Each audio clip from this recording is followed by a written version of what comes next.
What's up, my people? Sorry, I've been sick since we got back from Canada. I didn't mean to disappear on you guys. But first of all, guys, pray for those of us in America. I mean, it's been real. Like, seriously, I never thought I would say this, but we can no longer use America as the yardstick for freedom of expression. and please, make sure that you follow Karen Atia if you're yet to on X. That's Twitter and Instagram. That's our Ghanaian Nigerian sister who was fired by the New York Post. I really hope that she gets on YouTube as well. So first of all, guys, happy 65th birthday to Nigerian First Lady, Mommy Remi Tinubu. Looking good, looking fancy. More importantly, guys, did you donate money? Don't tell me you did not get Mommy's announcement. By the special grace of God, I will be turning 65 years old on the 21st September 2025. This is why I have decided to dedicate the day to God. I wish to appeal to those who would like to send a birthday card,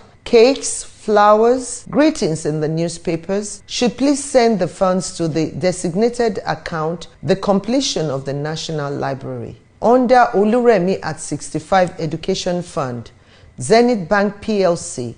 Account number is 131,031,4977. God bless you.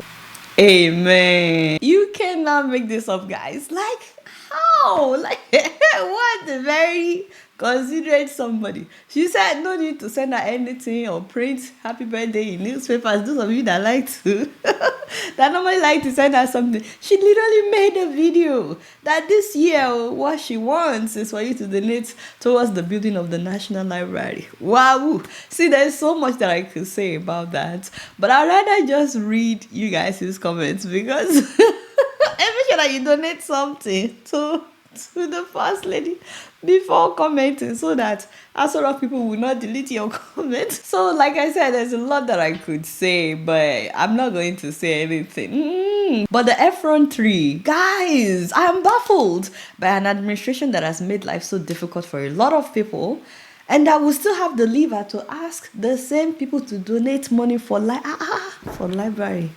I beg. And to add salt upon injury, also to allow one to be a special assistant to the president this week said that hunger is not a new thing. Nigerians have been hungry since 1960. Can you imagine? Oh my goodness. Anyway, speaking of liver, do you guys know that we now do press conference with bandits in Nigeria? Hey, God. Not one, no. Several bandits showed up. In fact, the press included their names in their story. We even mic'd them so that we can hear what they had to say. We served them drinks, by the way, along Coke and bottled water. Before they proceeded to warn the Nigerian government. This happened in Katsina, by the way, at 2 different local governments on the same day. In the presence of community leaders and local authorities. On camera, without even using masks to cover their faces. They warned that any attempt by government forces to kill 10 bandits would result in 20 more rising in retaliation. And if 30 should be killed, that more than that will emerge in both cities and villages. And then at the other local government area, the bandits literally came with 40 of the people they had kidnapped. 40 people that had been abducted. They brought them to release them live during the press conference. And then their leader said that we were neither threatened nor overpowered before we released them. We released them because of the promise that we made. He literally said that just to make it clear for everybody to know that these people were not rescued, though. We were the ones that released them because we've been dialoguing with the community leaders for peace. And then he said that last Friday, security forces killed some of his men and some of the victims as well. He said, including women and children. And that they took some of their motorcycles. Therefore, if the government no longer wants peace, that if they want to use violence, that he said that he will also return to fighting and using violence. So, guys, we've gotten to the point where we now negotiate in broad daylight with bandits. Wow. I mean, there's so much that I wanted to say about this, but you already know all the story. One thing that shocked me, though, is how young many of them are. I don't know if you've seen pictures. Where did we get it wrong? These are young people that should be using their brain power, their strength for great things. But these people are being sponsored. Obviously, they are being sponsored by grown-ups that should steer them the right path. I mean, look at the weapons in their hands. These are military weapons. There must be big people behind them delivering these weapons to them. It's possible that some of these weapons got into the hands of these young people during elections. And now they're using it to destroy lives. And to publicly threaten the government. Like, what is this? What is this that they are saying? They're literally the ones calling the shots now. They're telling the government this is how it will be. And if you don't cooperate, then we will go back to... I'm like, what? What is happening? Why are some Nigerians bent on destroying their own country? All the people behind these bandits, why? And how is it that we have the faces of these bandits, but nothing happens to them? People don't feel safer because their faces are out or because we know their names. As a matter of fact, a lot of the media houses that reported this story, they pointed at the fact that some of these bandits were responsible for previous massacre, including mass shooting at a church. So we know them. They are not even hiding. And nothing happens to them? How are we negotiating with bandits and you have Nnamdi Kanu in prison? Also, people are asking, is somebody going to meet with IPOB members as well? I'm not saying that they are doing the right thing, but what's good for the goose is good for the gander. How can we say that we're serious about fighting insecurity and we're entertaining bandits with coke? Are we really winning the war against terrorism? Now, speaking of young people having liver, guys, move closer. Ladies and gentlemen, let's watch this video together. This is the daughter of the president of Cameroon. Yes, Paul Biya. He's still the one in power. It's been 43 years. But this is his 28-year-old daughter, Brenda Biya, talking to Cameroonians from her TikTok page. Je ne sais pas qui ça va intéresser. Au bout d'un moment, je n'ai plus rien à foutre. Moi, je coupe les ponts avec tout ça. Je suis désolée, si vous voulez me juger, il n'y a pas de problème. Je coupe les ponts avec mes parents. Parce qu'ils m'ont toute ma vie, ils m'ont fait du mal. Et maintenant, je me rends compte qu'ils veulent me tuer. Je coupe les ponts avec mes parents. Dorénavant, je ne suis plus de la famille. L'argent que vous utilisiez pour me contrôler, je ne prendrai plus un seul sou. Maman, papa, venant de vous. Vous n'avez aucune idée de tout le mal qu'ils m'ont fait. Tout le mal que ces gens m'ont fait et continuent à me faire. Donc pour la campagne, vous voulez vraiment savoir qui je vais voter. Je ne voterai pas Paul Biya. Et si j'ai un jour fait du mal ou été une mauvaise personne envers les Camerounais ou envers qui que ce soit, j'en suis désolée. Et je suis vraiment désolée que c'est ma chair, mon sang, ou la personne qui est censée mon père, qui fait souffrir toute une nation depuis des années. Malheureusement, il fait aussi souffrir les membres de sa famille. Malheureusement, moi aujourd'hui, je n'ai plus de famille. Vous voulez tant que je meure, vous voulez tant que j'overdose. Ne m'appelez plus, et je ne prendrai plus un soin de vous. Pas un centime. Et dès que je peux, je prends mes clics et mes claques et je déménage. Et je ne posterai plus sur les réseaux parce que je dois me reconstruire. En gros, les gens, c'est mes parents qui veulent que je meure d'une overdose. C'est mes parents qui veulent ma mort. Ne votez pas Paul Biya, pas par rapport à moi, mais parce que il a fait souffrir assez de gens. C'est tout. J'espère vraiment qu'il y aura un autre président et je ne retirerai pas cette vidéo. Wow. Oh my God, that's a lot. Shout out to her for making this video, for having the liver to say the truth, for apologizing to the people because they know. These people in power who are forcing themselves on people who are stealing the people's money to give their own children luxury, they know that what they are doing is wrong. I can only imagine the conversations that they've had in secret before she would now turn on the camera to say these things. Do you know how many children of dictators know that what they are doing is not right, but they will not admit to it because of the benefits that they are getting from it? So whether you like her or you hate her, This girl came out and spoke the truth, y'all. She's owning up. She's owning up and she's telling Cameroonians, do not vote for my father. So Cameroonians, now that the daughter of the candidate has refused to endorse the candidate, what is your excuse?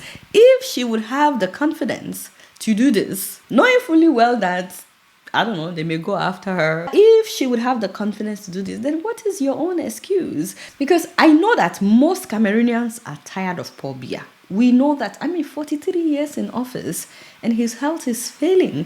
We know that you're tired. The whole world is also tired of Paul Biya. And Lord knows we're tired of your first lady's big hair. I said it. But some Cameroonians are still gatekeeping the throne for the Biya family. I'm talking about some politicians in Cameroon, and it's because of the benefits that they and their family members are getting. Starting with the lawmakers. How is it possible that out of 137 lawmakers, 125 of them would vote to retain an 84-year-old man as the Speaker of the House? How? 80? Haba, Eberolo now. And then the most ridiculous one, I don't know if you heard, but earlier this year, a 90-year-old man was re-elected as the Senate President in Cameroon. 90. This is the video of him celebrating his re-election. By the way, he was apparently the only candidate and he won. Like how? According to Cameroonian newspaper, out of 90 senators, 87 of them re-elected this man as their Senate president. I know that a lot of the lawmakers were appointed by Paul Biya, but if his own daughter can come out and say, Biko, don't vote for my father, then all these lawmakers who are making it hard for change to come to Cameroon, they no longer need to be afraid to do the right thing, for those of them that are afraid. But we know that most of them are betraying their own people because of the money that they and their family members are getting. It's not just the lawmakers, by the way. Every now and then we see some people marching for Paul Biya. There are people that organize these marches. There must be something that they are benefiting from the Biya family for them to be organizing people to march in support of Paul Biya running again. Now that the daughter came out and said, do not vote for my father, would those same people at least have the lever to tell the people no more marching for Paul Biya, no more voting for Paul Biya? Because when will enough be enough? A 43-year-old already has his own children. Can you imagine not knowing another president your entire life? Now you are having children, and even your children have no idea what Cameroon is like under a different president. No. This is wrong.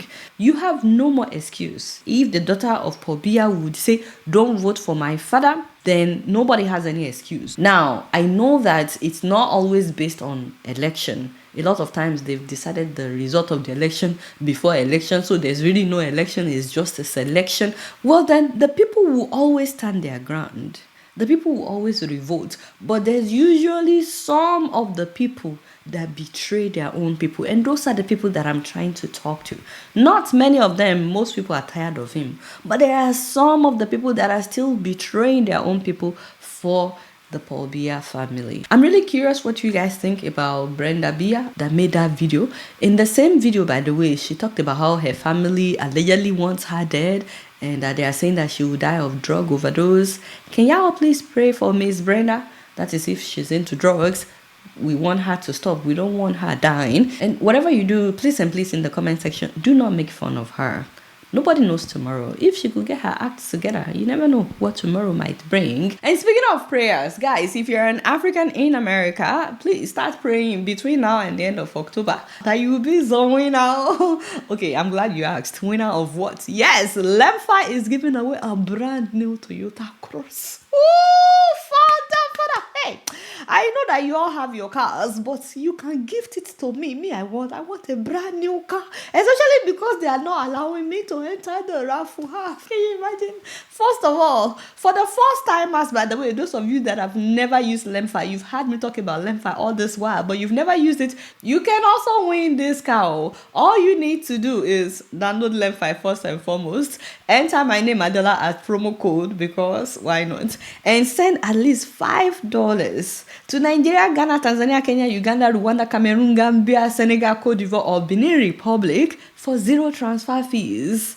And you've entered yourself in the raffle. Now, the more you do this, the more chances of you winning. They'll be selecting a winner every week. So they are giving out a lot of things, not just this car. And for existing users, you can also win. All you need to do is send $100 or more, and you've entered yourself in the raffle. Don't forget, if you send something every week, you're entering yourself multiple times. You don't have to send something every week, but send at least $100 and they will be pulling a winner every week. So each time you send once a week, you are entering yourself. I'm not saying that you have to send every week. I'm just telling you, the more you do it, the more chances of you winning. And above all, if you refer other people to Lemfi and they download Lemfi and they use your promo code, you will see your promo code under your profile. If other people use your promo code, then you've entered yourself in the lottery as well. Not just giving away a brand new car, by the way, they're also giving away 2 brand new cell phones, 2 smart watches,